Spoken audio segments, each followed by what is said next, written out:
उद्धव ठाकरे तुरुंगात जातील असं भाकीत अरविंद केजरीवाल यांनी वर्तवलंय। केजरीवाल असं नेमकं का म्हणालेत पाहूयात या रिपोर्टमधून। तर उद्धव ठाकरे जेलमध्ये असतील। अरविंद केजरीवाल यांचं भाकीत। ठाकरे जेलमध्ये जातील असं केजरीवाल का म्हणाले? जेलमधून बाहेर येताच दिल्लीचे मुख्यमंत्री अरविंद केजरीवालांनी मोठं भाकीत वर्तवलंय।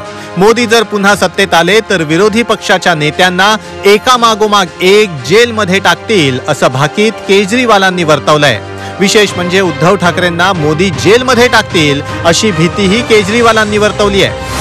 अगर ये चुनाव जीत गए, मेरे से लिखवा लो एफिडेविट के ऊपर, थोड़े दिन के बाद ममता दीदी जेल में होंगी, तेजस्वी यादव जेल में होगा, स्टालिन साहब जेल के अंदर होंगे, पिनरई विजयन जेल के अंदर होंगे, उद्धव ठाकरे जेल के अंदर होंगे, जितने विपक्ष के नेता ये सारे जेल के अंदर होंगे।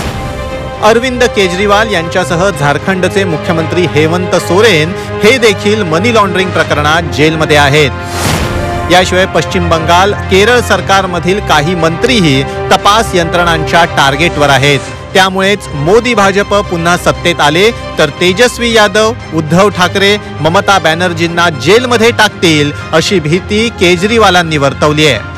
ब्युरो रिपोर्ट, झी 24 तास।